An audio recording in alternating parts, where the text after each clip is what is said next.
All right, how's everybody doing today? Hotep, hey, this is Michael Imhotep, founder of the African History Network, host of the African History Network show.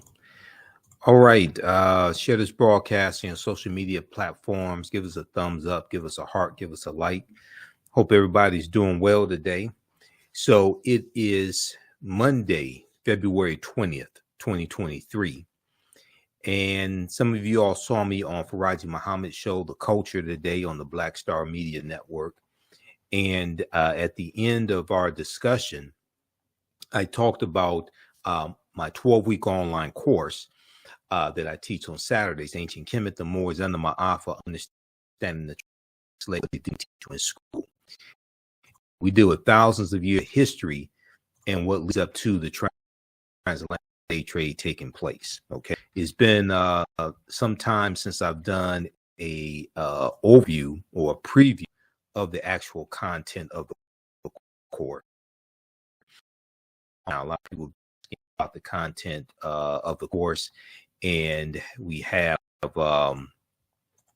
there's 250 slides in the class. I do a PowerPoint presentation. We have book references, articles, video clips. There's about 250 slides. There's probably about 60, 70 articles that we reference in the class. And this is a 12-week online course, okay, that I teach. Now, we can't start studying our history in slavery, even when we deal with the transatlantic slave trade. We can't start in 1619. I know the 1619 project is airing on the Hulu channel right now, but we can't start in 1619. We can't start in the 1440s. With the Portuguese getting involved in the transatlantic slave trade, and the Portuguese are the first ones involved in 1441 with Anton Gonzalez going into Mauritania. We have to understand the history chronologically, and this is something that we look at in the class. We look at this history chronologically, and we go through and look at thousands of years of history and see what actually leads to the transatlantic slave trade taking place. And then we look at the slavery here, of course, in this country that we call the United States of America. We have to understand the history chronologically and deal with the 800-year occupation of Europe by the Africans known as the Moors, who take the teachings from ancient Kemet, ancient Egypt, into the Iberian Peninsula, today known as Spain and Portugal. And it's going to be these teachings that the Moors take into Europe from the Nile Valley region of Africa. It's going to be these teachings that bring Europe out of the Dark Ages, okay? And then the next period that Europe enters into is called the Renaissance era, which is a period of new enlightenment. So we have to deal with the 800-year occupation of Europe by the Africans known as the Moors, who entered the Iberian Peninsula in 711 AD. This course not only deals with the transatlantic slave trade, but thousands of years of history that leads up to the transatlantic slave trade taking place. August 20th, 2019 marked the 400th year anniversary of those 20 and odd Africans or 20 and odd Negroes who came into Point Comfort, August 20th, 1619, in what would later be called the colony of Virginia. Now, this is on the White Lion pirate ship, which was an English pirate ship. And even though that did happen, August 20th, 1619 did happen, Africans were in the land we call the United States of America, going back at least 51,700 years. Okay. And we referenced the work from Dr. David Imhotep, who wrote the book, The First Americans Were Africans, Documented Evidence. And we look at a number of different archaeological discoveries as well in the class. We look at a number of different archaeological discoveries also. Now, August 20th, 2019 marked the 400th year anniversary of those 29 Africans who came into Point Comfort in what would later be the colony of Virginia. Okay, and they come into, it's actually Hampton, Virginia, that they come into.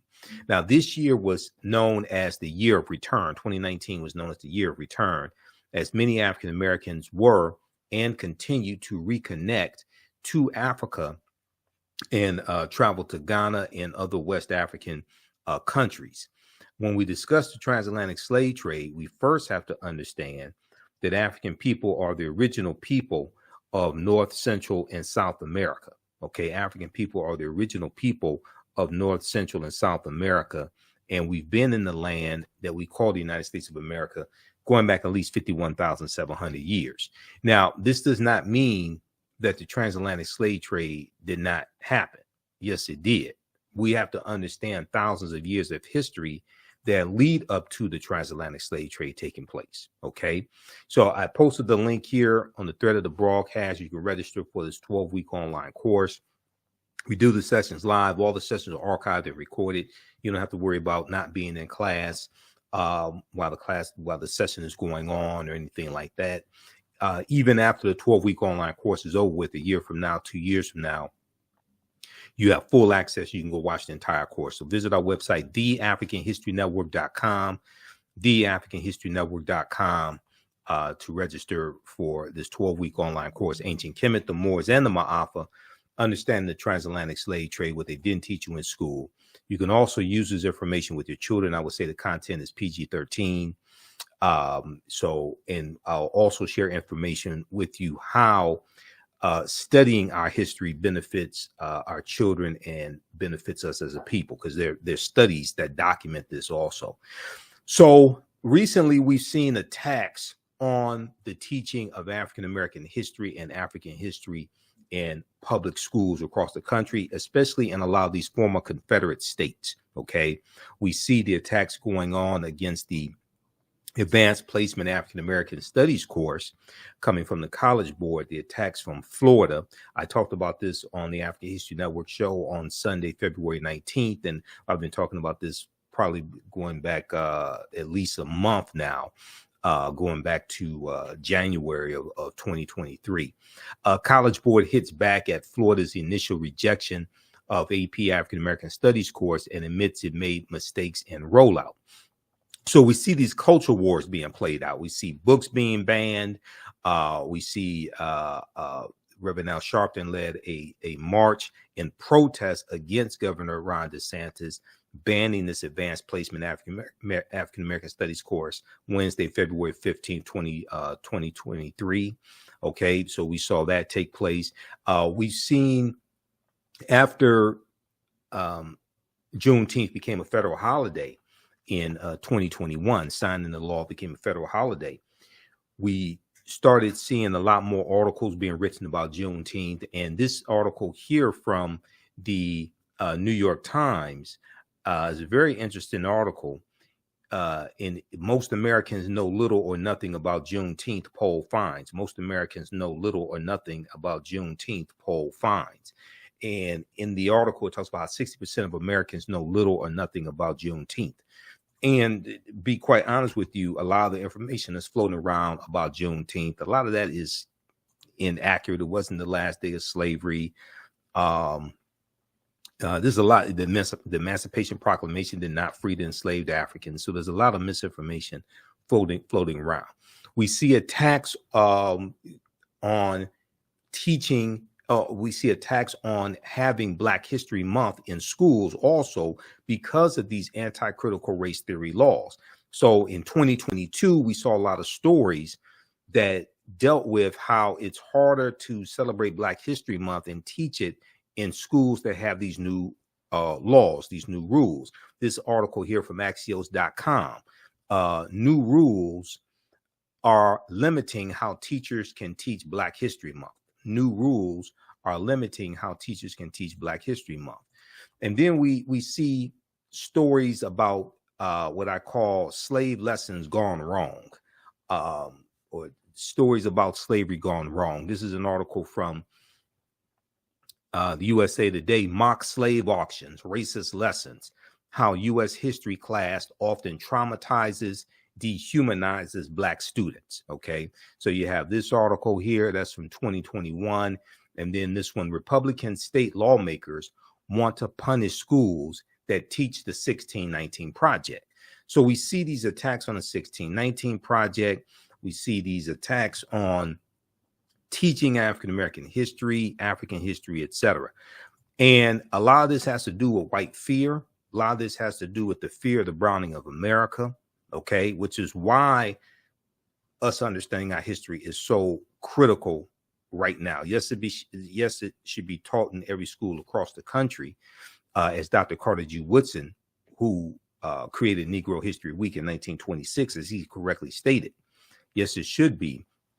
But what we're dealing with is the fear of the browning of America, and the fear that some white people have that by the year 2043, white people will no longer be the majority population in this country.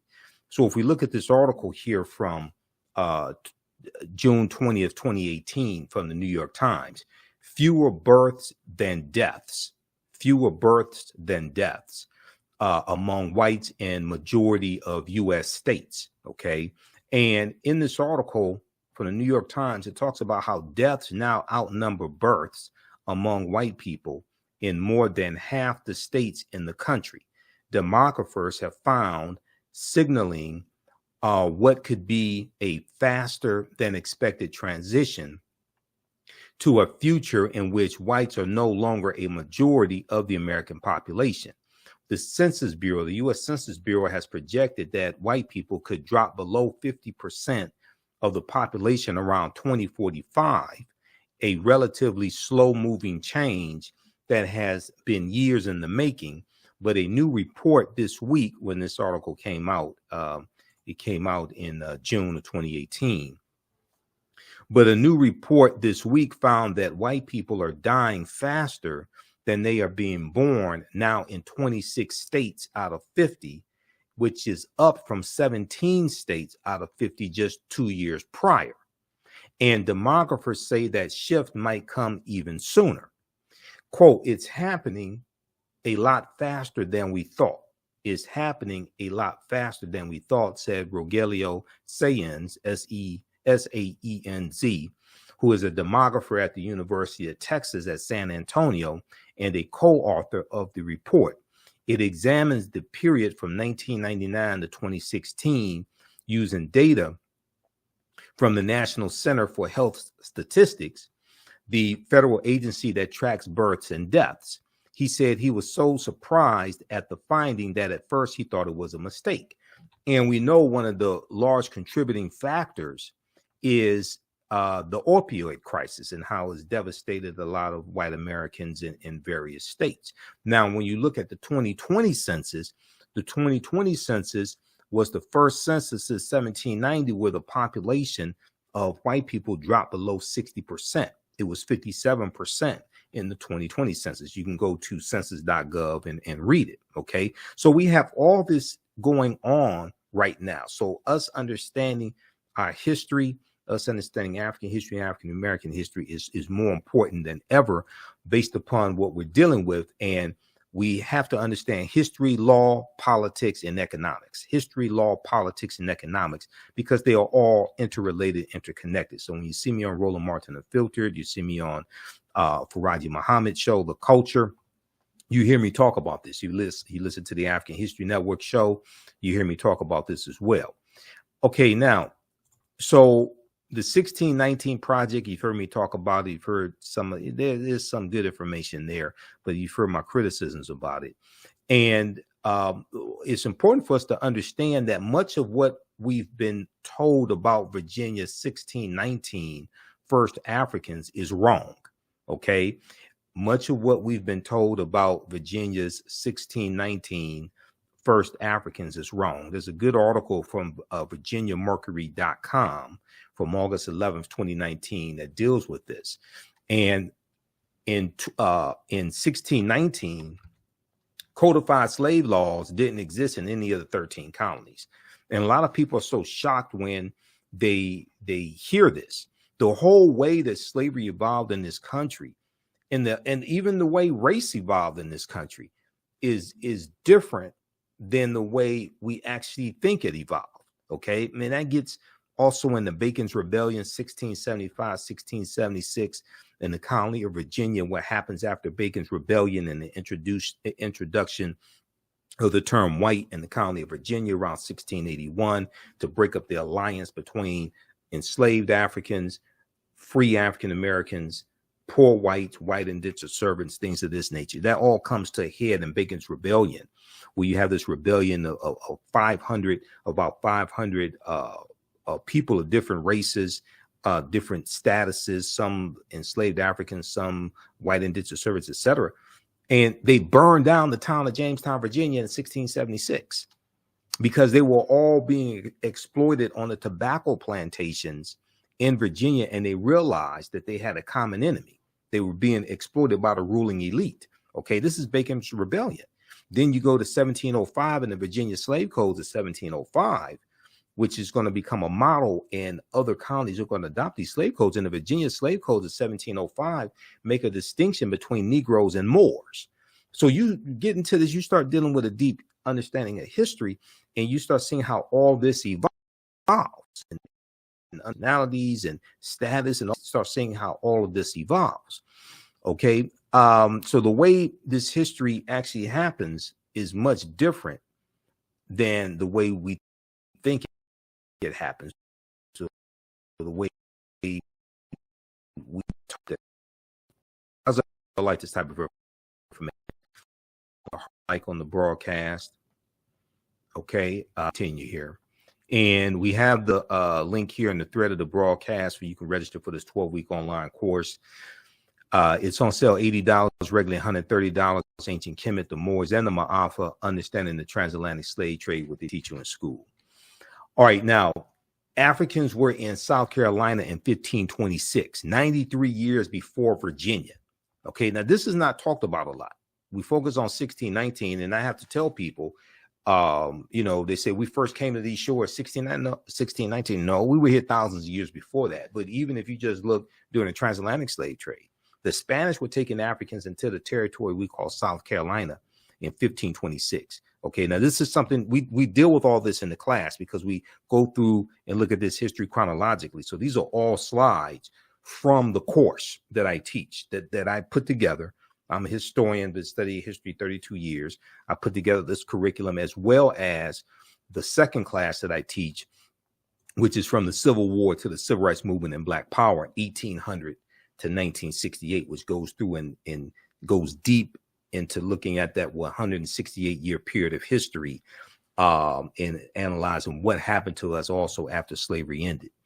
Okay, now before 1619, there was 1526, the mystery of the first enslaved Africans in what became the United States. There's a good article from Washington Post, September 7th, 2019, September 7th, 2019, that deals with this history. 1526 is not talked about a lot, okay? And you had those Africans, there's going to be an uprising, they're going to overthrow their oppressors, and they're going to run away. And it's believed they went to live with Native Americans. So it was the Spanish tried to set up the settlement, but it was a failed settlement. Now, Spanish explorers brought 100 African slaves to a doomed settlement in South Carolina or Georgia. Within weeks, the subjugated revolted, then vanished.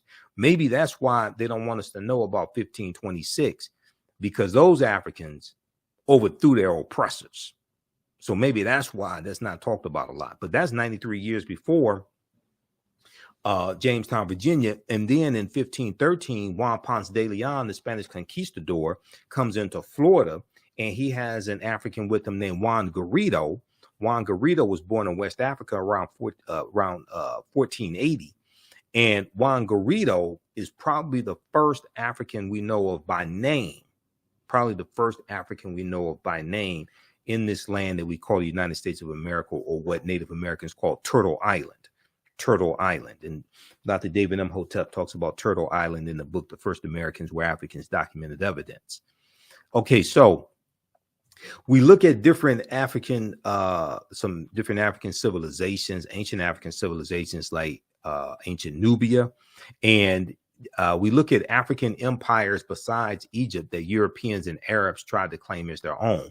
One of them is ancient Nubia, okay, or Ta-Nehisi, which existed from about 4500 BC to 500 AD.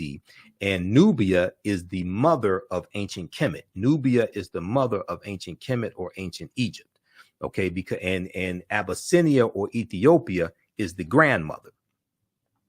So to understand ancient Kemet, ancient Egypt, you have to understand Nubia and understand Ethiopia.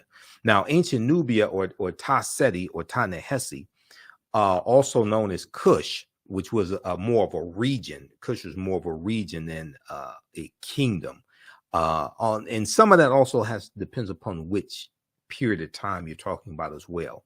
But ancient Nubia was a region along the Nile River located in northern Sudan and southern Egypt or southern Kemet. Okay. And today, the lower portion of Egypt and the upper portion of the Sudan, that is where Nubia was. Okay. The geographical demarcations that we see in on the map that we see in Africa, the 54 African nations, those largely come from the Berlin Conference of 1884 and 1885. Okay. The Berlin Conference, the conference to divide Africa. There's a good article that I referenced, the interview that I did with Professor James Small, and we talked about, I think it was in the interview where we talked about the Woman King. There was a good there's a good article from thought.co, okay, and it's on the Berlin Conference. This one right here, the Berlin Conference to divide Africa, the colonization of the continent by European powers. This article is from June 30th, 2019. And it goes in, deals with some of the history of these 14 European nations having this conference in Berlin, Germany. And they carve up Africa into colonies. Okay, they carve up Africa into colonies. This is one of the ways how Great Britain got so much territory in Africa from the Berlin Conference also. Okay, so check this out. This deals with the Berlin Conference of 1884 and 1885. There was no African representation at the Berlin Conference. Okay, there was no African representation at the Berlin Conference. These were all Europeans. Now, it was, so when we look at Nubia, it was home to some of Africa's earliest kingdoms, known for rich deposits of gold. Nubia was a major trading port for luxury goods that came from sub-Saharan Africa, such as incense, ivory, and ebony. The first monarchy of recorded history was established in Nubia. The Nubians were also known for their exceptional archery skills that provided the military strength for their rulers. Kings of Nubia ultimately conquered and ruled Egypt for about a century, for about 100 years. Monuments still stand in modern Egypt and Sudan at the sites where Nubian rulers built cities, temples, and royal pyramids. Now, also, there are twice as many, when we look at the Sudan today, there are twice as many pyramids in the Sudan as there are in Egypt. Okay, there are over 200 pyramids in the Sudan. Okay, there are twice as many in the Sudan as there are in Egypt, because the Sudan, Nubia, was the mother of ancient Kemet.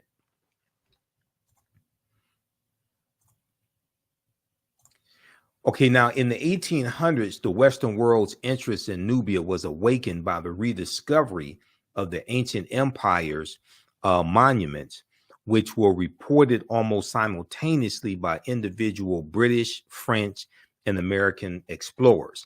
Many of them found it difficult to credit indigenous Africans for building such a civilization. So they tried to say that the Nubians were white as well, just like they tried to say that the ancient Egyptians were white, or some of them said that, some of the archaeologists said the ancient Egyptians were brown skinned Caucasians or something like this, or they tried to say they were Semites, anything but black Africans. They could not admit that these were Negroes. Okay, they could not admit that these were black Africans. They had to be Semites. They had to be brown-skinned Caucasians, biracial, triracial, something like that. All right, in this this clip right here, you have a scientist, a white scientist, disappointed when he finds out that ancient Egyptian pharaohs were Black Africans. They did the scientific analysis, and he had to admit that they were Black Africans. He was disappointed when it happened. This was from this clip was from the History Channel, and we actually posted this on our Facebook fan page, the African History Network. He got thousands of likes. It went viral. Now, during the 1840s, German Egyptologist Carl Richard Lepsius, Lepsius, asserted confidently that the Greek term Ethiopian, when referring to ancient civilized people of Kush, did not apply to Negroes, but was used to describe the reddish-skinned people closely related to the Egyptians who belonged to the Caucasian race. Okay, they do whatever they can to discredit it. They don't want to admit these are Black Africans. Now, Nubia was the first recorded monarch in history. Ancient Egypt is the first major civilization in Africa for which records are abundant. It was not, however, Africa's first kingdom.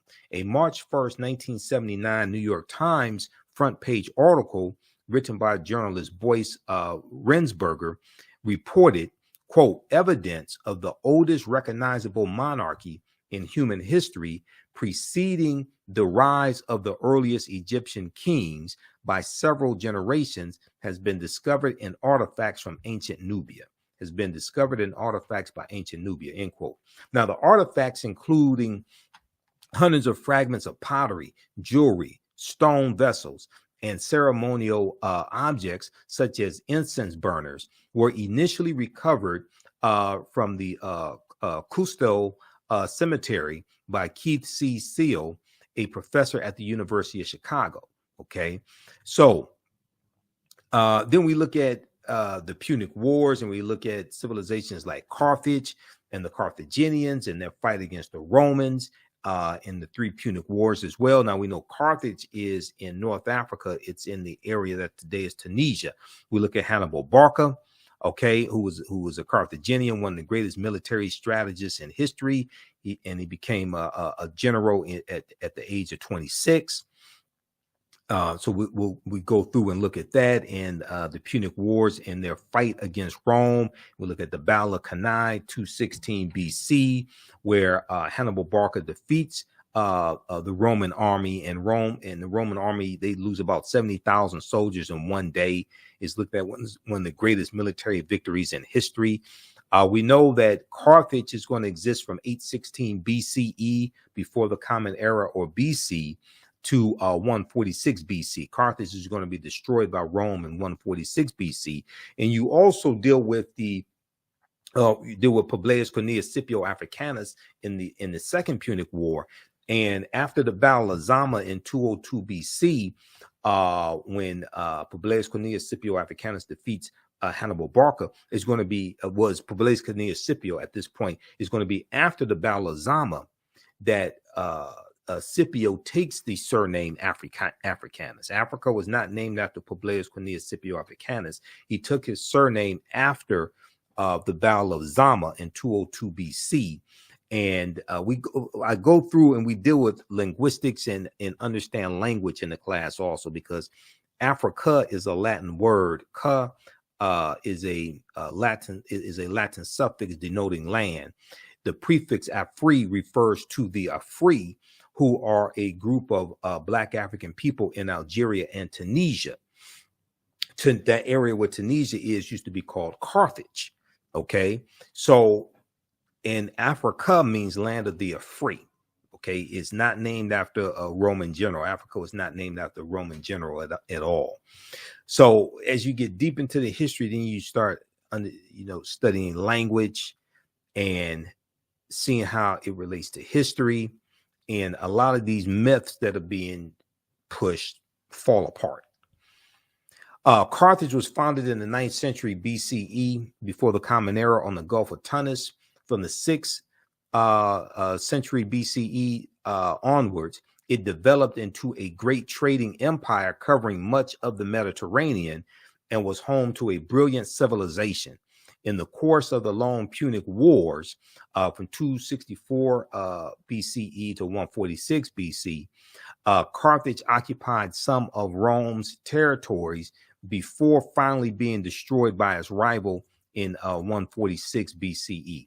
Now, in his book, World's Great Men of Color, Volume 1, history scholar J.A. Rogers asserts that the Carthaginians were descendants of the Phoenicians, a Negroid people, and that, in fact, until the rise of the doctrine of white superiority. Now, this is extremely important because on the History Channel in 2016, they had a series called Barbarians Rising, and I watched it, Barbarians Rising, and it dealt with 700 years of invasions in the Roman Empire, okay, leading to the fall of the Roman Empire in 476 AD, when the western portion, I should say the fall of the western portion of the Roman Empire, 476 AD, when the Vandals and the Visigoths crushed the western portion of the Roman Empire. Okay, so you had Nicholas Pennock, this actor Nicholas Pennock, portraying Hannibal Barca because Hannibal was an African man. And you had white people, some white people on social media, not all of them. Yeah, some white people losing their minds saying that the History Channel was lying and that Hannibal was white and the Carthaginians were white, things of this nature. This is because of these lies that have been told. And Carthage is one of those African empires that Europeans tried to claim as their own. No, these were Black African people. These are descendants of the Phoenicians. Okay, so J.A. Rogers in World's Great Men of Color, Volume 1, said that the Carthaginians were descendants of the Phoenicians, a Negroid people, and that, in fact, until the rise of the doctrine of white superiority, Hannibal Barca was traditionally known as a Black man. Now, some people may be confused. They may be thinking about Hannibal on the A-Team with B.A. Baracus and the Face Man and Murdoch or something like that. They may be thinking of George Papard as Hannibal, or they may be thinking of Hannibal Lecter or something. No, but no, Hannibal Barca was Black African. He was not a European. Okay, now today, many encyclopedias classify the Carthaginians as whites or Semites, but ancient Greek and Roman eyewitness accounts paint a different picture. The indigenous peoples of Carthage were called the Afirs, A-F-E-R-S, the Afirs. Ancient Roman poet Virgil, in his poem Mortem, speaks of a woman from the Afir or Afra race, okay, of the Afar.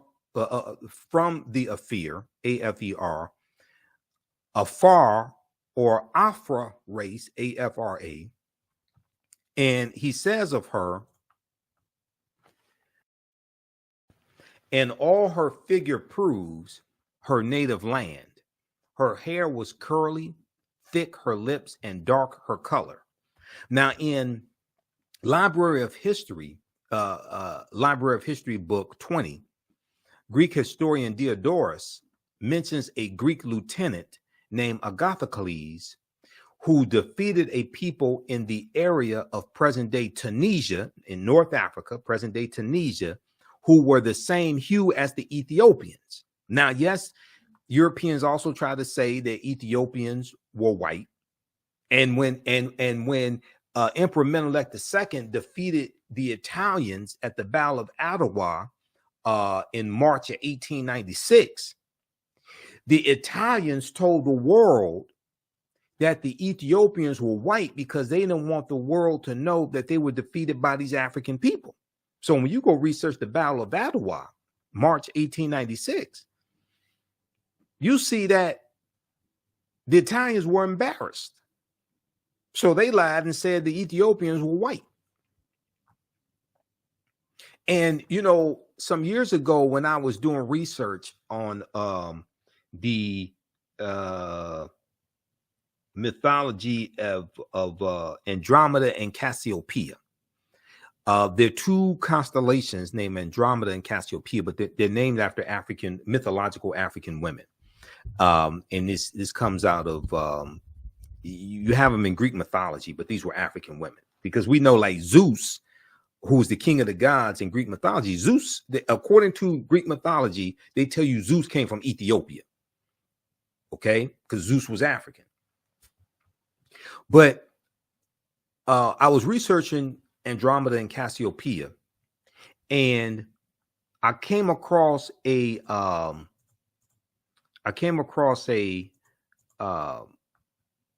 painting that dealt with this mythology, and the painting depicted the king of Ethiopia as being a Greek, as being European, and it was showing the people in the painting as being European. And it was depicting Andromeda, Cassiopeia, things like this as Europeans. So I'm sitting there looking at this painting. It was a picture of the painting online. I'm looking at this. So I called Professor Kaba Hiawatha Kamene. Professor Kaba, some of you have seen or heard some of the interviews I've done with Professor Kaba. He's in the Hidden Colors documentaries. We're in the Black Friday documentaries together. And I said, look, I said, I'm doing research on the mythology of Andromeda and Cassiopeia. And I came across this painting that depicts the king of Ethiopia as being white. I said, when did the Greeks conquer Ethiopia? I don't remember that. He said they didn't.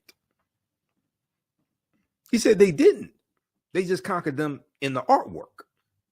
So if you come across this painting and you see the king of Ethiopia depicted as a European, and you see Andromeda and Cassiopeia depicted as Europeans, then either one, you think the ancient Ethiopians were white, or you'll think that the Greeks conquered the Ethiopians. And both of them are wrong. But this deals with the colonization of mythology, the colonization of image. And as J.A. Rogers said in World's Great Men of Color, okay, the Carthaginians were descendants of the Phoenicians, a Negroid people, and that, in fact, until the rise of the doctrine of white superiority, Hannibal Barca was traditionally known as a black man, because as you have a rise in European powers, you have a rise in white superiority. You have Europeans who reinterpret a lot of these mythological images and religious images. So we know that they were worshiping the Black Madonna Child, okay, all throughout Europe. And there are over 300 images of the Black Madonna Child in France. France probably has the most number of images, paintings and statues and things like this of the Black Madonna Child. And this was being worshipped even before the African Moors go into Europe, because this comes from Asar, Aset, and Heru, who the Greeks called Osiris, Isis, and Horus. This gets into a deep history, which takes you right back to ancient Africa and takes you back to the Nile Valley region of Africa. But as Europeans are going out conquering people's lands in the 1400s, they're going out conquering people's lands. They're recovering from the Black Death, the bubonic plague, which hit Europe in spurts from 1347 to 1400. And Europe loses between a quarter to a third of their population as they're going into the Caribbean and setting up sugarcane plantations, and they're rebuilding Europe, and they're extracting the mineral wealth and extracting Africans out of Africa and enslaving them, things like this. You start seeing a reinterpretation of a lot of these different figures, images, etc. And as you have a rise in European powers, you have a rise in the dominance of the European phenotype. And we go from the Black Madonna Child to the decolorized version of that with the white Mary and Jesus. Okay. All right, Kate. Now, how do you all like this type of information? Give us a thumbs up, give us a heart, give us a like on this broadcast. Visit our website, theafricanhistorynetwork.com, theafricanhistorynetwork.com. And we have the information right on the homepage of the website. 12-week online course, Ancient Kemet, the Moors, and the Ma'afa, Understanding the Transatlantic Slave Trade, what they didn't teach you in school. So this class is on sale, $80 right now. Our next class is Saturday, March 4th, 2023, 2 p.m. to 4 p.m. Eastern Standard Time. Click right here to register for the full course. So I do the sessions live. All the sessions are archived and recorded. Even after the 12-line course is over with, you can go back and watch the entire course as much as you want to. You'll have full access. All right. And then we also have a bundle pack where you get both classes that I teach on sale for $120. That's a $300 value. There will be 5 of my lectures that will be in the video library when you log into your account, and you'll be able to watch 5 of my lectures as a free bonus as well. Now, the second class that I teach deals with history from 1800 to 1968. And this is Black resistance movements from the Haitian Revolution to the Civil War, Civil Rights Movement, and Black Power Movement, 1800 to 1968. So I teach this class on Sundays, 2 p.m. to 4 p.m. Eastern Standard Time. Our next class is Sunday, March 5th, 2023. And with this course here, we study in depth this 168, 170 year period of history. Okay. This is a 12-week online course as well. Same structure as the first class. Click right here to register here. And we have to understand that history leading up to the Civil War, what led up to the Civil War taking place, but then also understand what happened after slavery ended as well. Okay. And this helps us understand how we got to where we are today. What were the laws and policies? That were put in place to put us in the predicament that we're in today? All right, let's continue. And we definitely appreciate your support, because this helps finance the African History Network. This helps support the African History Network. It helps us keep broadcasting the radio show, do the research, pay some of the bills, etc., because it takes a lot to do all of this. Okay, so how do you all like this type of information? Give us a thumbs up, give us a heart, give us a like on the broadcast. You can post your comments here also. Are you learning anything from this class, from this class overview? Okay, so we have Carthage. Europeans try to claim Carthage for themselves also, and we deal with Carthage in the class. And the Punic Wars, we talk about Numidia also, which existed from about 202 BC to 46 BC, because we go through and we'll look at different African civilizations. We'll go through and look at a chronology of thousands of years of history. Now, Numidia was another great Black Berber Libyan nation in northern Algeria during the time of the Romans and Carthaginians. It began as a sovereign state and later alienated and later alternated status between a Roman province and a Roman client state. It is considered to be the first major state in the history of Algeria and the Berber world. Okay, it's considered to be the first major state in the history of Algeria and the Berber world. All right. Now, Numidia has also been classified by European and Arab historians as a Caucasian or Semitic built civilization. However, in his book, The Destruction of Black Civilization, Dr. Chancellor Williams declared that Libya was once so nearly all Black that to be called a Libyan meant that one was Black. Okay, Libya was once so Black that to be called a Libyan meant that one was Black. The Greek historian Herodotus, writing about Libya in his Histories, Book 4, stated, quote, "One thing I can add about this country, so far as one knows, it is inhabited by 4 people, of which 2 and 2 are not. The indigenous people are the Libyans and the Ethiopians. The Libyans and the Ethiopians. The former, the Libyans, occupying the northerly, and the latter, the more southerly parts. The immigrants are the Phoenicians and the Greeks. Now, one of the most famous Berber Moors of the Roman times was Massinissa, the king of Numidia, who assisted the Romans against the Carthaginians during the Punic Wars. Okay, so he teamed up with the Romans to help defeat the Carthaginians. And when you study Hannibal Barca and the Punic Wars, you read about the Numidians siding with the Romans. Okay, all right, now evidence that proves that African people sailed to the Americas long before Columbus. There's a good article from the AtlantaBlackStar.com that deals with this history. And we deal with, there's about 60 or 70 articles that we reference in the class. There's 7 books that we reference also in the course. You don't have to buy any of these books to follow along. I use the books as reference, and we scan the pages and show you the text on the screen. But we can look at from Christopher Columbus himself, because Columbus kept a diary.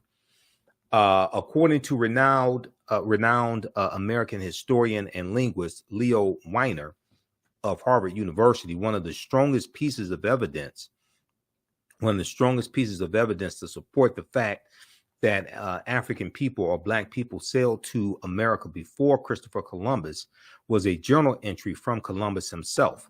In Leo Weiner's book, Africa and the Discovery of America,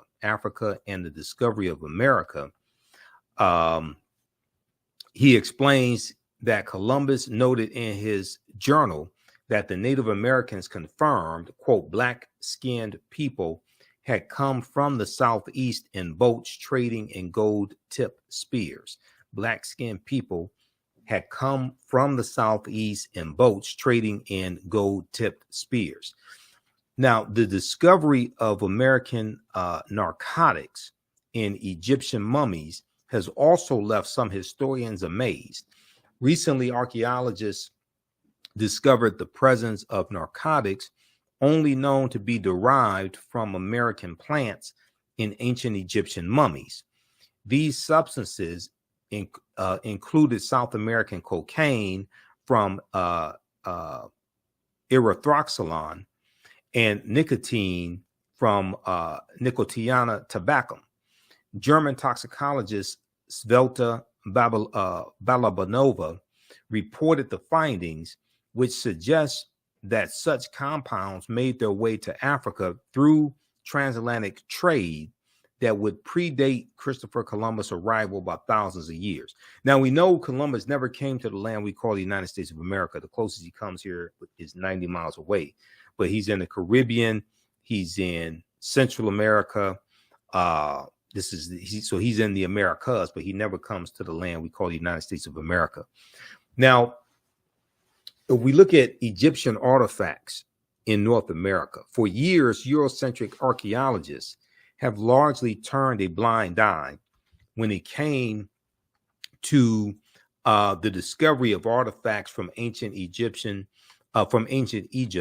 being discovered in the Americas. According to my friend, Dr. David Imhotep, the author of the book, The First Americans Were Africans, Documented Evidence, quote, Egyptian artifacts found across North America, from the Algonquin writings on the East Coast to the artifacts and Egyptian place names in the Grand Canyon, end quote, are all signs of an early arrival in the Americas by Africans. This is also paired with a much earlier account of Black people with incredible skills at sea, seafaring, sailing. Now, back in 445 BC, the Greek historian Herodotus wrote of King Ramses III leading a team of Africans at sea with astounding seafaring and navigational skills. Together, Both accounts would point to Africans sailing over to the New World before Columbus. So we deal with the Olmec heads in Mexico, in Central America, and who were the Olmecs. Also, we go through, once again, we go throughout thousands of years of history, look at these different civilizations. Dr. David Imhotep in The First Americans Were Africans talks about the Mandinka Egyptian Olmec connection. He said, quote, a major ethnic group among the ancient Egyptian Nubians were the Manding people, an original Niger Congo homeland in the general vicinity of the Upper Nile Valley is probably as good a hypothesis as for the origin of the Manding. The Proto-Manding migration had to have taken place during the African Aqualithic period. That was a wet period in Africa that lasted thousands of years at a time when the Sahara was fertile and had river systems and Great Lakes. The Nile flowed west across the Sahara and emptied into the Atlantic Ocean during very ancient times. This would have enabled East Africans direct access to the Atlantic Ocean. The longer route would be to sail to the Nile River, to the Mediterranean Sea, and then head west to the Atlantic Ocean. When the Manding reached Central America and began mixing with the local population, they were labeled Olmecs. When the Manding reached Central America and began mixing with the local population, they were labeled so a mixture of the or Mandinka and other Indians or American Indians. Do not forget that the Manding made the basics, so the Egyptians, the main and the base of the Olmecs of each other. So he talks on page 2 of The First Americans Were Africans documents. You all have seen the numerous interviews I've done with Dr. David M. And let me refresh the screen right here.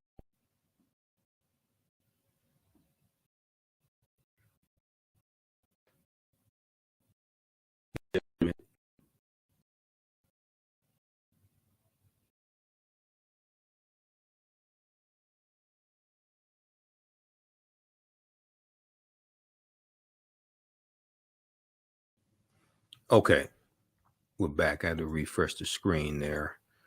Okay, so can everybody, you all should be able to hear me okay?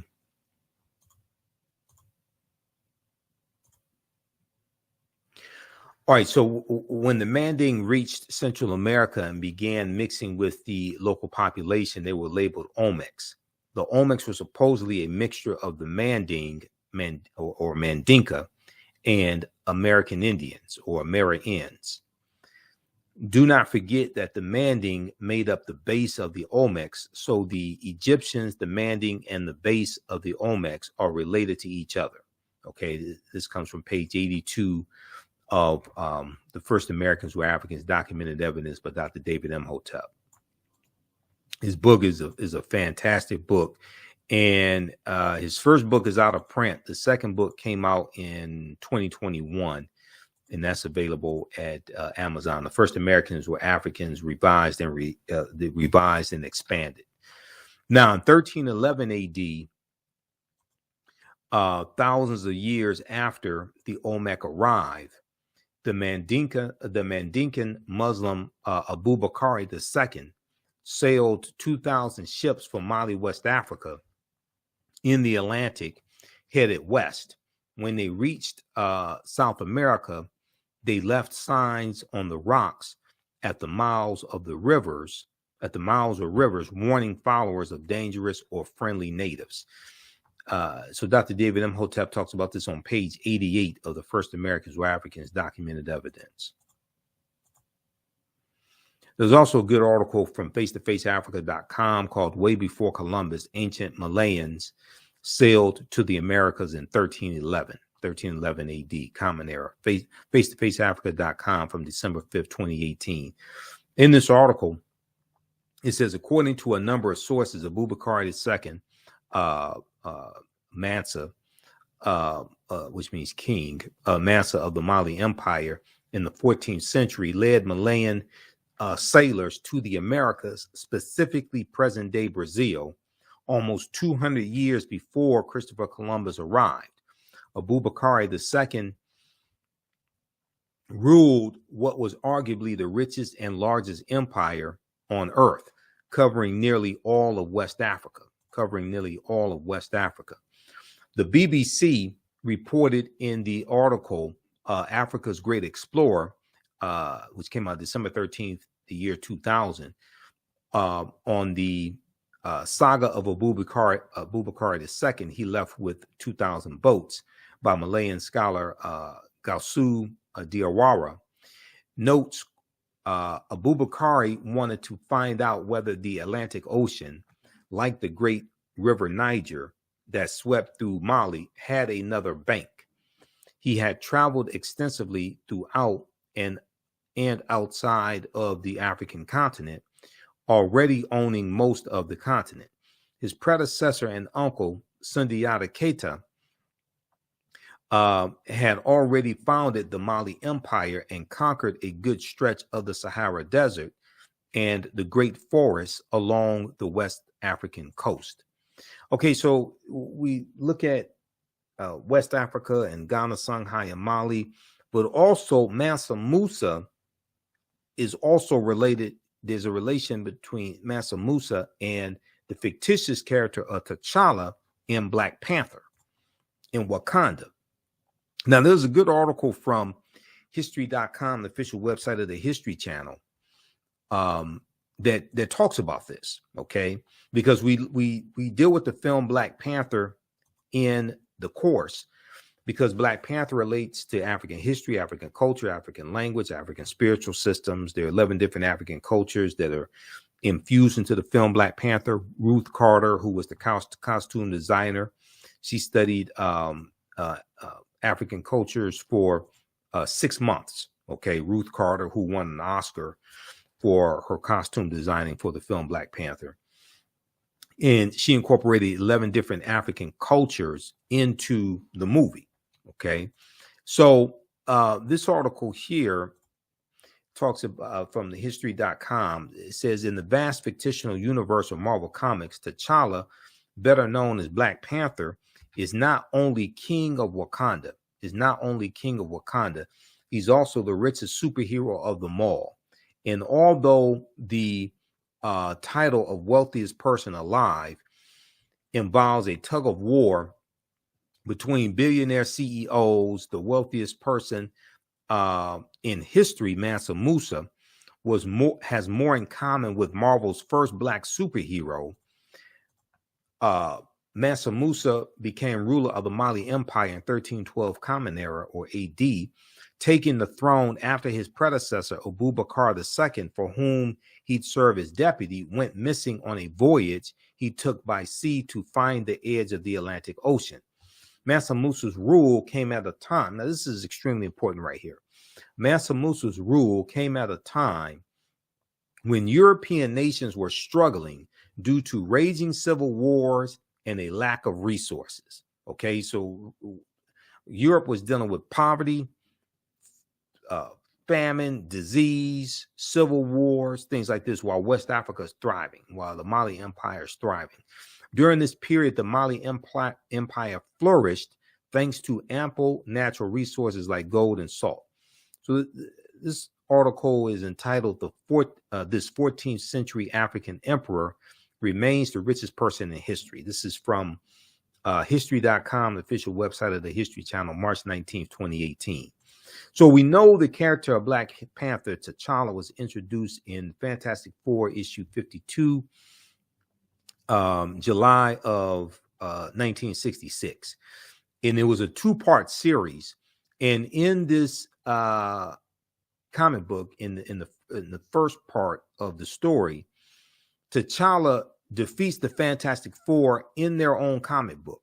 Okay, And this was the first time we saw like an African superhero like this, or a black superhero like this. And he talks about at the end of issue 52, as you see, hereditary chieftain of the Wakandans, of the Wakandas, and perhaps the richest man in all the world,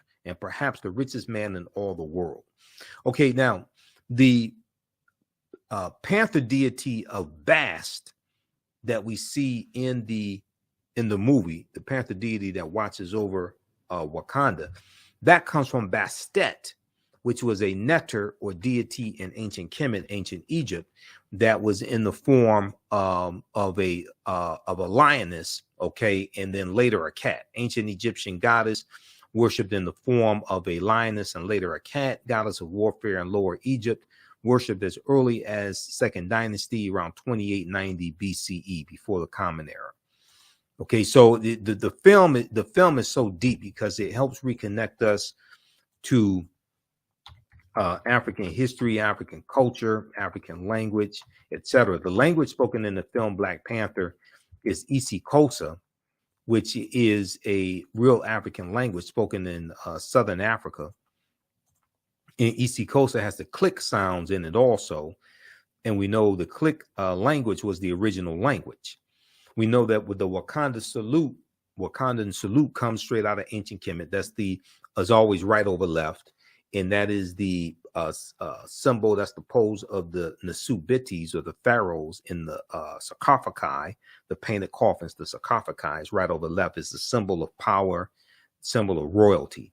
And we see that, go all around the world as well. Now, Wakanda is a real word. Wakanda basically means possesses secret powers, and we see the word Wakanda in the Omaha, Ponca, and Sioux Indian languages also. Wakanda is not something just made up. It's a real word. Ruth Carter did a hell of a job on the costume design for the film Black Panther. She was also the costume designer on the film Malcolm X as well. But one of the African influences we see in the film Black Panther, and we go through and study the film Black Panther in the class because there's so much there. And I've done lectures. Well, first of all, I did 3 months of research on the first Black Panther movie to be able to do my lectures on the film Black Panther. And I incorporate a lot of that into this class. Okay. So how do you all like this type of information so far? Post your comments here. Give us a thumbs up. Give us a heart. Give us a like on this broadcast. The Basotho, who are from Lesotho, which is an enclave inside of South Africa. It's a country within a country.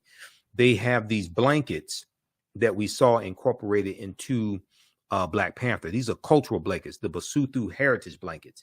These blankets have a deep cultural significance and history. The world-renowned Basotho tribal blankets distinguish this nation from others by the way in which the blankets are worn as part of their everyday life. The designs have been developed over many years with the blessing of the Lesotho royal family. We also see the Ndebele of South Africa represented, also with the gold rings worn around the necks of the Dora Milaje. Okay. And then we see the Ovahimba of Namibia represented in the hairstyle of one of the elders when they are on the side of the mountain and they're watching the ritual combat that was taking place. So at the beginning of the movie, the ritual combat between T'Challa and M'Baku. Okay, that ritual combat comes straight from the comic book, and it takes place at what's called Warrior Falls. That's the name of that waterfalls. It's called Warrior Falls. That's straight out of the Black Panther comic book and Jungle Action comic book. And this is where the ritual combat takes place to determine who's going to sit on the throne of Wakanda. So we go through, and these are all different aspects of the course that I put together that we deal with. Okay, to better understand African history, to better understand ourselves, to better understand African American history.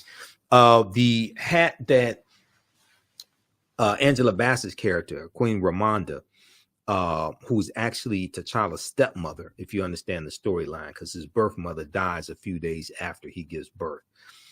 That comes from South Africa. Okay, that flat disc hat is a Isikolo. Angela Bassett as Queen Mother Ramonda makes an entrance with a large disc headdress. In most of her scenes, she wears a smaller version of the hat, which Ruth Carter borrowed from Zulu culture. The Isikolo is a hat worn by married women and was traditionally shaped from grass fronds with cotton woven through. Their sizes and colors differ between clans, at times reaching a meter in diameter. For Black Panther, Ruth Carter had Ramonda's dramatic white Isikolo 3D printed according to an interview with Vanity Fair. And here's a picture of her with the Isikolo right here. Okay. All right. And then we know that the costumes of the Dora Milaje are inspired by the Maasai of Kenya. Okay. And the dress of the Maasai of Kenya and the colors from the Kenya as well, from the Maasai as well. The Dora Milaje with their deep red armor and tall spears look like Maasai warriors, which was the look that Ruth Carter was going for. The Maasai shuka is instantly recognizable as the red and blue checkered, sometimes with black, yellow, or green, but red is always the base color. And this is the shawl draped over the semi-nomadic Maasai. Okay, so there's so many African influences in the film Black Panther. We use Dr. David Imhotep's book, The First Americans Were Africans, Documented Evidence as a reference. He's a friend of mine. I've interviewed him like 13, 14 times.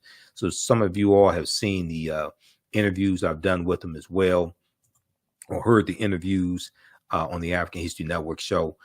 Page 14 of his book deals with a discovery made in Allendale County, South Carolina in 2004 by Dr. Albert Goodyear.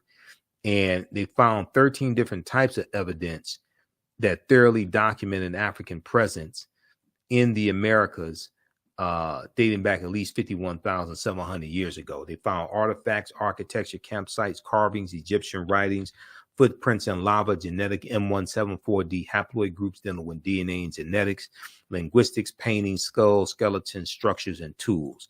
They found 13 different types of evidence documenting an African presence in the land we call the United States of America, dating back at least 51,700 years ago. Now, his book is backed up by 713 footnotes and 7 peer-reviewed articles as well. And we know peer-reviewed articles is the height of academia. So these Africans were the Khoisan, who have the oldest DNA on the planet. They're the short-statured Africans. They go all around the world. They're the ancestors to the Ainu and Atwa, and they were here also. This is Dr. Albert Goodyear. He's a white archaeologist from the University of South Carolina. This article from ScienceDaily.com in November 18, 2004, entitled New Evidence Puts Man in North America 50,000 Years Ago. This talks about his discovery. Okay, ScienceDaily.com, they have all type of archaeological discoveries, scientific discoveries, etc. there. So the Khoisan, in an October 2012 genetic study published in Science magazine, it found that the Khoisan in Southern Africa are the oldest ethnic group of modern humans, the oldest ethnic group of modern humans, with their ancestral line originating about 100,000 years ago. The Khoisan, formerly called by the derogatory term Bushmen, are genetically unique, and no other currently known population has separated so early from our common modern human ancestor, according to the report. Now, here are a couple of Khoisan sisters, also a couple of Khoisan African women.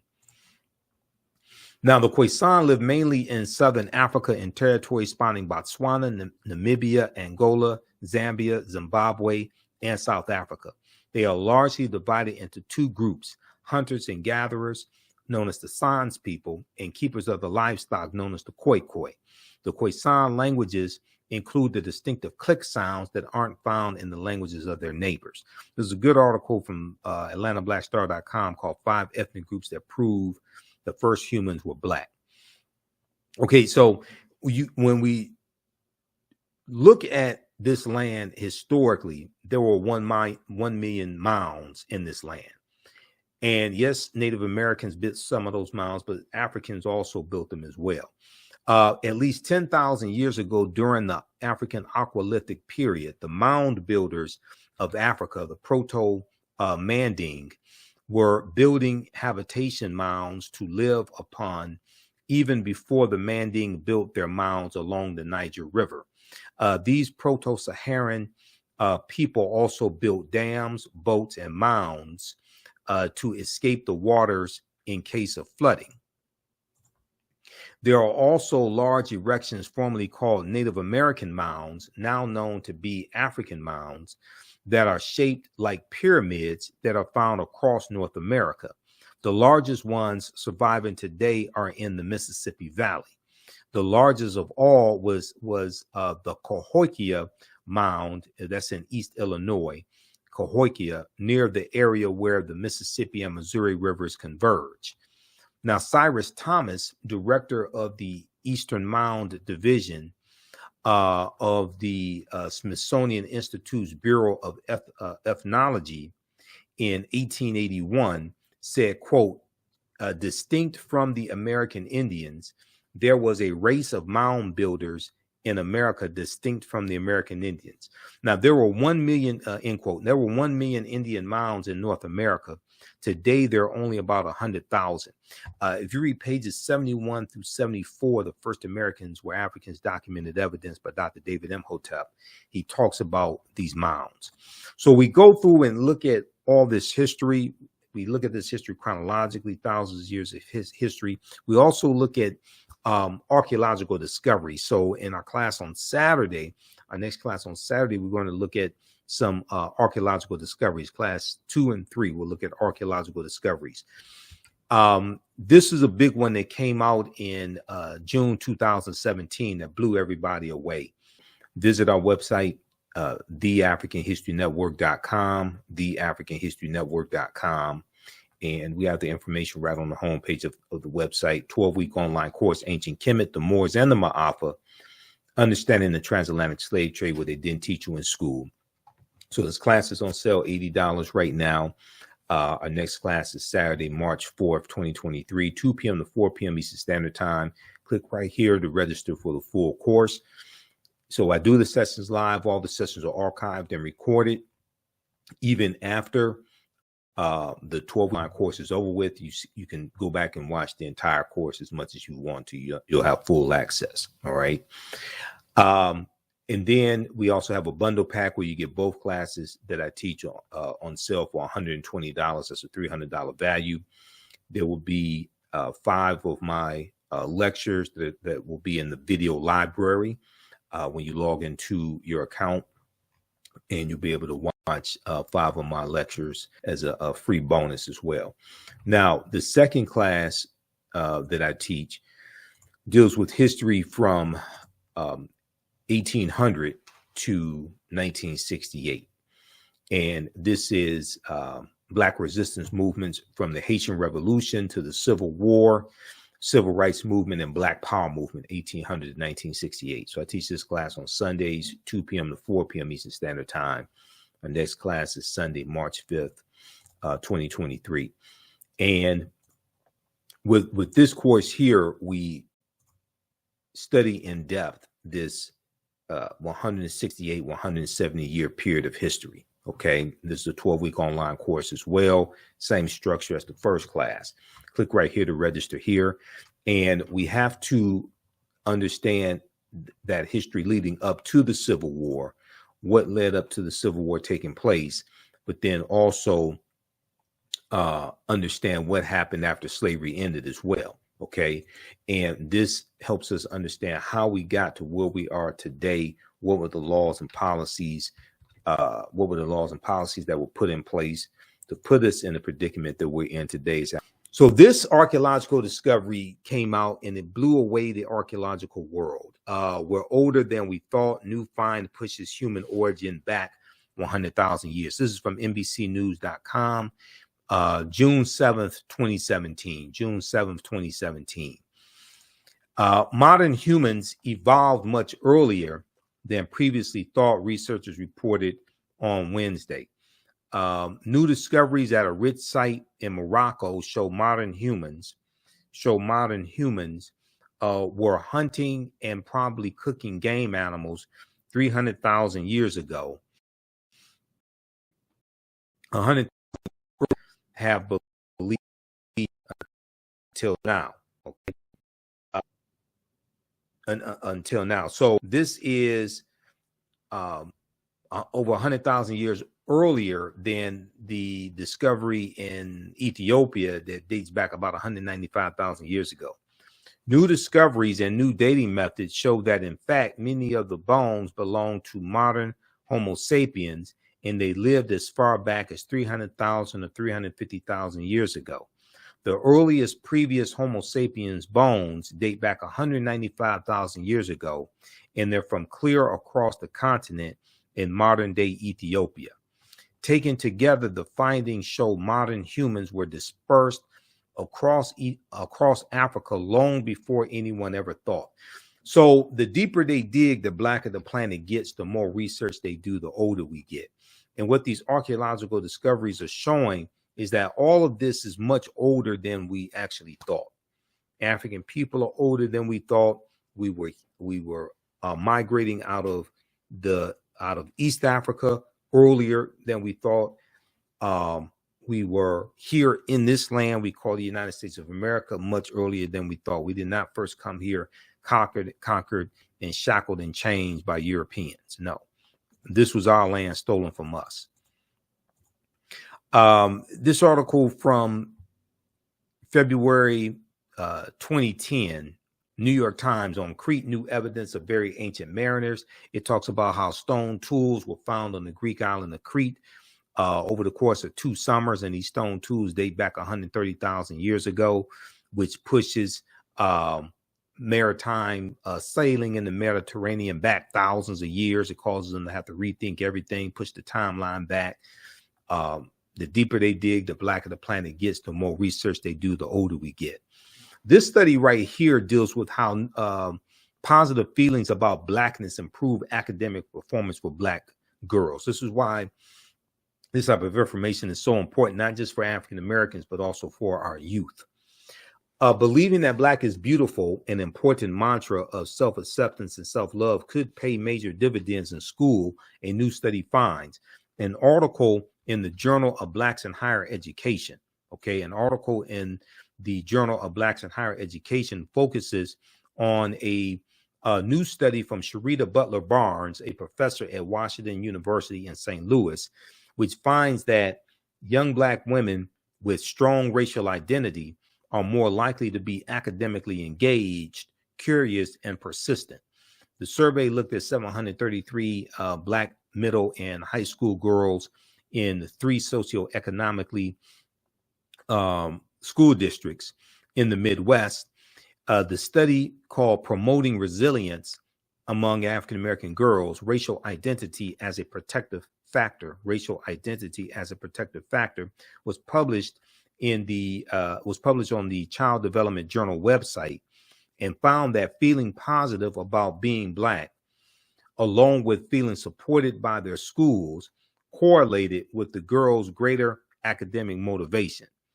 Researchers also found that feeling good about your racial identity could act as a buffer for students in hostile or negative academic environments. Researchers also found that feeling good about your racial identity could act as a buffer for students in hostile or negative academic environments.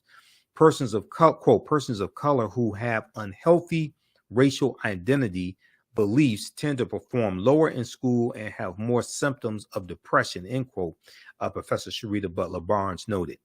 She went on to say, we found that feeling positive about being Black and feeling support and belonging at school may be especially important for African American girls, classroom engagement, and curiosity.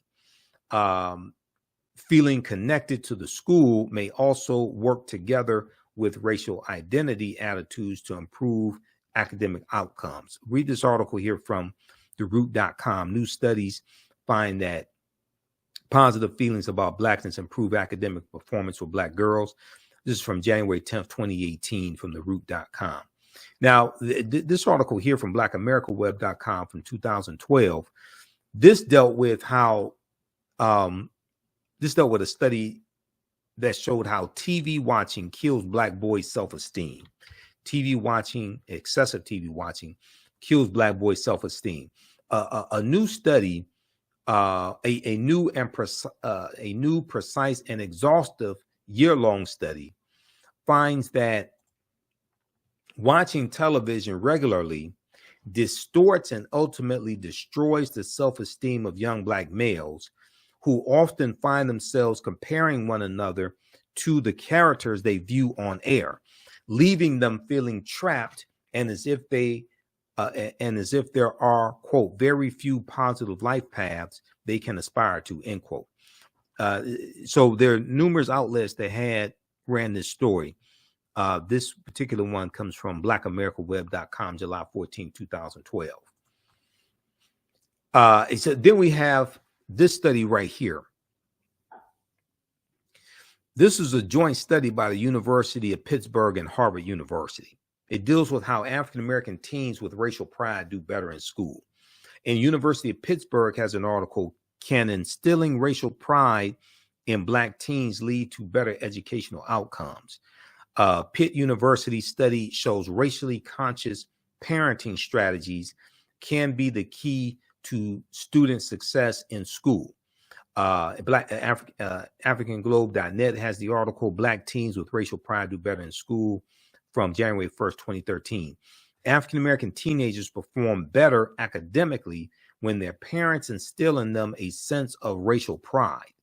A new study by the University of Pittsburgh and Harvard University, Harvard University, shows that when parents use racial socialization, such as talking to their children or engaging in activities that promote feelings of racial knowledge, pride, and connection. Feelings of racial knowledge, pride, and connection. It offsets racial discrimination's potentially negative impact on students' academic development. Maybe this is why you have these anti-critical race theory laws, and they're attacking teaching African-American history, African-American studies, etc. And they may not say that you can't teach it, but when they put laws in place, anti-critical race theory laws in place that are very ambiguous, it causes a fear among teachers where they oftentimes don't know what can be taught. So they will shy away from certain topics or avoid or not teach a lot of this history in the first place, because there's a fear from some people of us knowing the truth. And there's a fear of their children knowing the truth as well. So we also deal with the influence of Africa, especially ancient Kemet, here in the United States. The Washington Monument is an ancient African symbol called a tekken. There are about 1,200 tekkenu all throughout ancient Kemet. Today, there are less than 12. And you have 3 that are in London. You have London, England, New York City, and Paris, France. There's a good article called Cleopatra's Needle, how 3 ancient Egyptian obelisks ended up in New York City, London, and Paris, France. And the tekken, or the obelisk, that comes from the story of Asar, Aset, and Heru, who the Greeks called Osiris, Isis, and Horus. There were approximately 1,200 tekkenu built in ancient Kemet, but only about a dozen are found in Egypt today. Many of the tekkenu removed from Egypt are now in Istanbul, Turkey, London, England, Paris, France, Berlin, Germany, New York, Rome, Italy, Vatican City, and elsewhere throughout the world. The tekkenu are now called obelisks by their new owners, and few know their origin or that they symbolize the resurrection of the African king Asar, who the Greeks called Osiris. Tony Browder talks about this on page 17 of Egypt on the Potomac. This is one of the books we use in the class also. Once again, you don't have to buy any of these books, but we use them as reference. And I do scan the pages, so we show you the page on the screen. Now, the word Mason is derived from the Latin words mass and sun. Mason means child of light and expresses the desire to pursue light, which is a metaphor for the sun, which symbolizes knowledge. Okay. Let's continue here, which symbolizes knowledge. So for eons, light was symbolized with knowledge and darkness was symbolized with ignorance. So when you talk about Europe being in the Dark Ages, it was referred to as a period of ignorance and raging civil wars and famine, things of this nature. All right, let's continue. Okay, so the term child of light or sons and daughters of light was first used to identify students who had completed 42 years of study in the temples of ancient Kemet.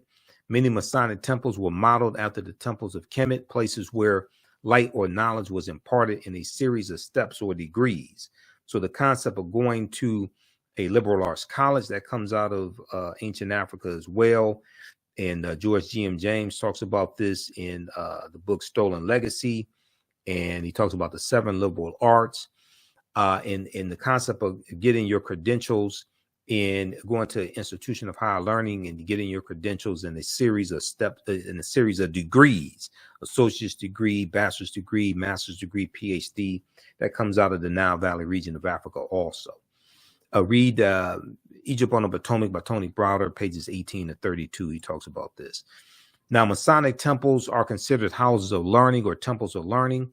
The term Mason or child of light is a direct reference to the highest degree of the Kemetic education system. The 33 degrees of instruction within Freemasonry represent a fraction, just a fraction of the 360 degrees of instruction that comprised the Kemetic system of education. Yet with less than 10% of the wisdom of ancient Kemet, Freemasons have held positions of influence and power throughout the world for over 200 years. Okay, read page 33.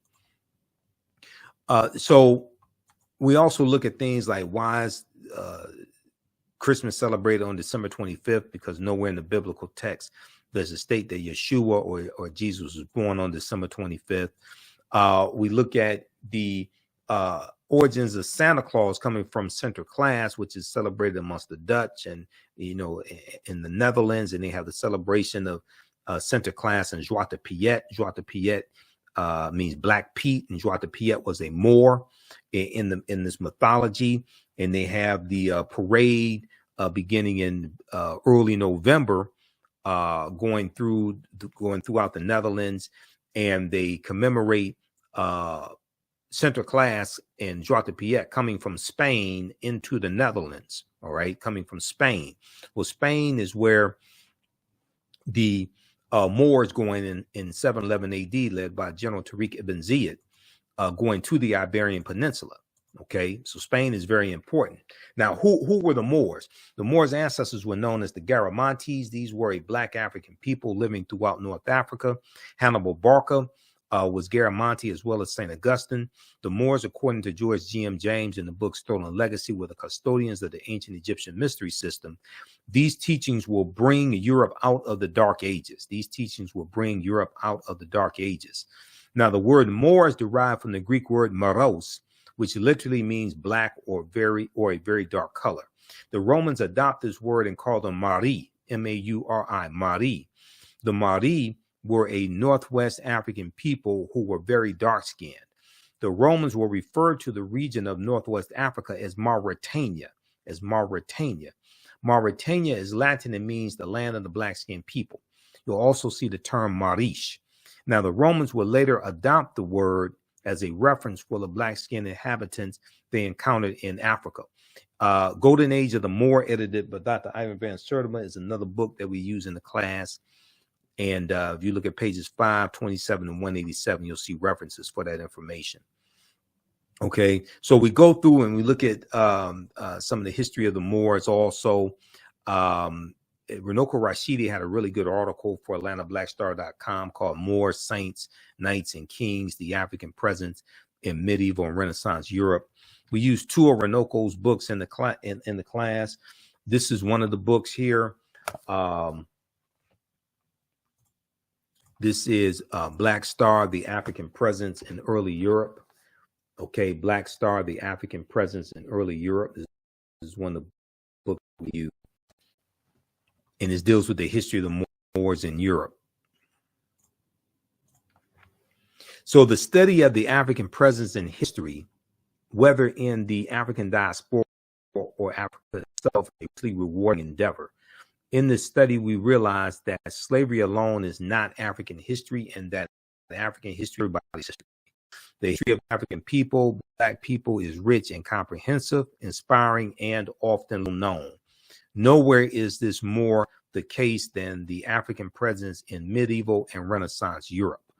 Now, according to the Oxford English Dictionary, the Moors, as early as the Middle Ages and as late as the 17th century, were, quote, commonly supposed to be black or very swarthy, and hence the word is often used for Negro, end quote.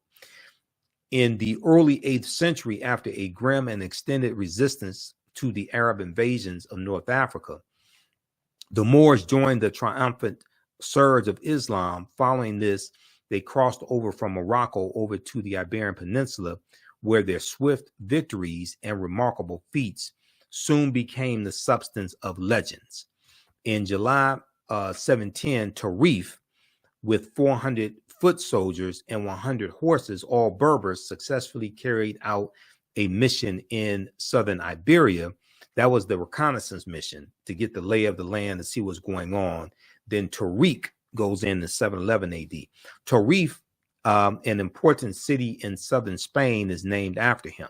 Then in 711 AD, Tariq ibn Ziyad goes in also, okay?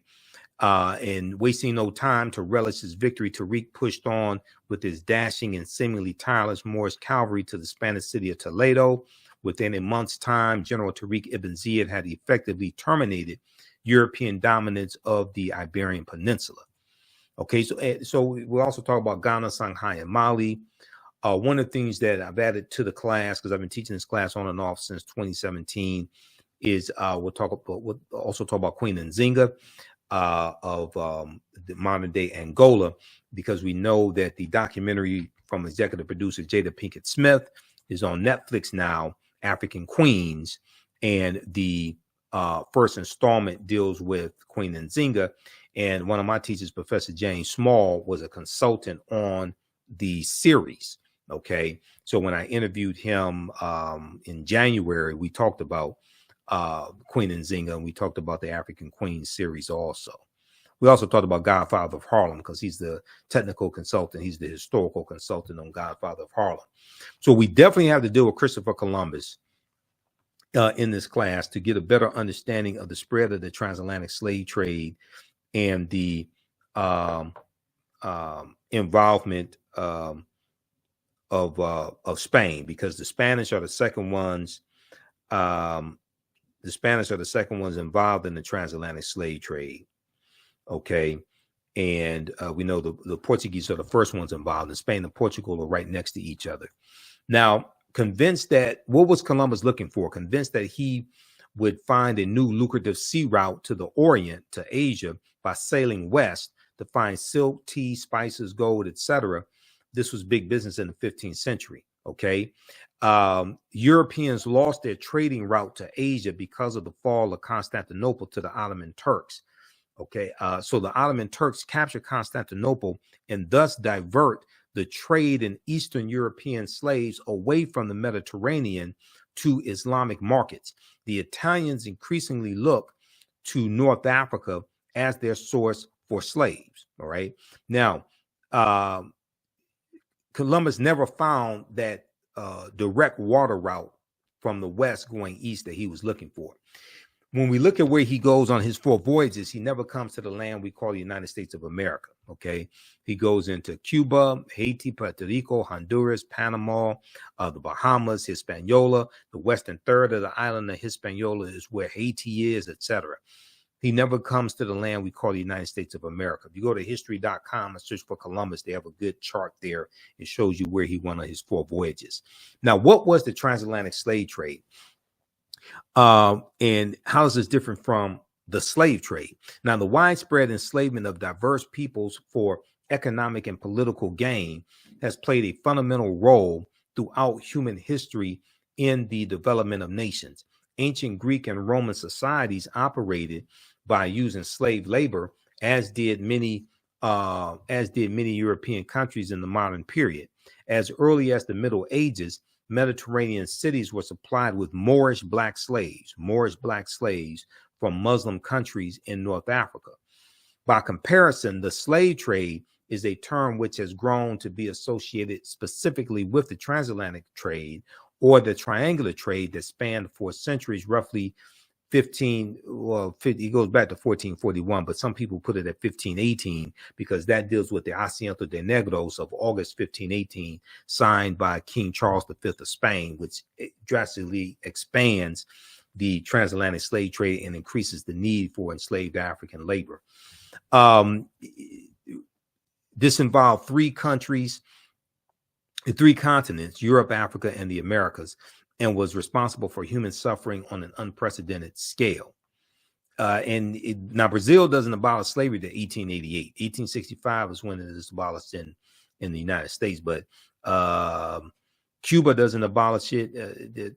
Cuba abolishes it in 1886, and it's 1888 in Brazil. Now, slavery comes to the New World. African slaves were first brought to the New World shortly after the discovery by Christopher Columbus of the so-called New World. Legend has it that one slave was included in his original crew and that they could be found on Hispaniola, the island of Hispaniola, a site of present-day Haiti, as early as 1501. Upon his arrival in the Bahamas, Columbus himself captured 7 of the natives for their quote-unquote education. That's what he said. On his return to Spain. However, the slave trade proper only began in 1518 when the first African cargo direct from Africa landed in the West Indies. This is after the Asiento de Negros. The importation of Africans to work in the Americas was the inspiration of the Spanish bishop Bartolomé de las Casas, whose support of black slavery was motivated by humanitarian concerns. And de las Casas is a bishop. Bishop Bartolomé de las Casas. He travels on some of the voyages with Columbus. He keeps a diary and he documents the atrocities that Columbus inflicts on the indigenous people. And he said that Columbus was responsible for killing 12 million to 25 million indigenous people. Okay, so he's going to advocate that they stop enslaving Native Americans, try to save their souls. They suffered enough, and enslave African people, okay, and white people to a lesser extent. He argued that the enslavement of Africans and even some whites, proving that in the early period, slavery did not operate according to exclusive racial demarcations. He argued that this would save the indigenous American Indian populations, which were not only dying out, but engaging in large-scale resistance as they opposed their excessively harsh conditions. As a result, King Charles V of Spain agreed to the Asiento de Negros, or slave trading license of 1518, which later represented the most coveted prize in European wars, okay, as it gave to those who possessed it a monopoly in slave trafficking. And this drastically expands the transatlantic slave trade, okay? All right. Now, we know there are at least 262 skills, trades, and crafts that African people had in this country from 1619 to 1865. We were the anchor makers, artists, bakers, barrel makers, bartenders, basket makers. We dealt with decorative furnishing. We were jockeys, herb doctors, horse trainers, gardeners, brick makers, fishermen, engineers. The book of The Other Slaves, Mechanics, Artisans, and Craftsmen, 1978, by James Newton and Ronald Lewis, goes through and breaks this down. There were at least 262 skills, trades, and crafts that African people had in this country from 1619 to 1865. Okay, so this is just a sample of the type of information that we deal with in this 12-week online course that I teach. Ancient Kemet, the Moors, and the Ma'afa, understanding the transatlantic slave trade, where they didn't teach you in school. There's over 200 that we reference as well. Visit our website, theafricanhistorynetwork.com, theafricanhistorynetwork.com. And we have the information right on the homepage of the website. 12-week online course, Ancient Kemet, the Moors, and the Ma'afa, understanding the transatlantic slave trade, where they didn't teach you in school. So this class is on sale, $80 right now. Our next class is Saturday, March 4th, 2023, 2 p.m. to 4 p.m. Eastern Standard Time. Click right here to register for the full course. So I do the sessions live. All the sessions are archived and recorded. Even after the 12-line course is over with, you can go back and watch the entire course as much as you want to. You'll have full access. All right. And then we also have a bundle pack where you get both classes that I teach on sale for $120. That's a $300 value. There will be 5 of my lectures that will be in the video library when you log into your account, and you'll be able to watch 5 of my lectures as a free bonus as well. Now, the second class that I teach deals with history from 1800 to 1968. And this is Black resistance movements from the Haitian Revolution to the Civil War, Civil Rights Movement, and Black Power Movement, 1800 to 1968. So I teach this class on Sundays, 2 p.m. to 4 p.m. Eastern Standard Time. Our next class is Sunday, March 5th, 2023. And with this course here, we study in depth this 168, 170 year period of history. Okay, this is a 12-week online course as well. Same structure as the first class. Click right here to register here.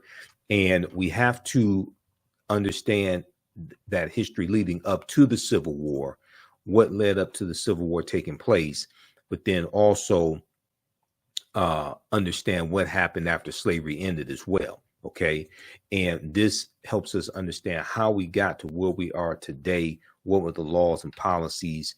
What were the laws and policies that were put in place to put us in the predicament that we're in today as African Americans, to understand where we need to go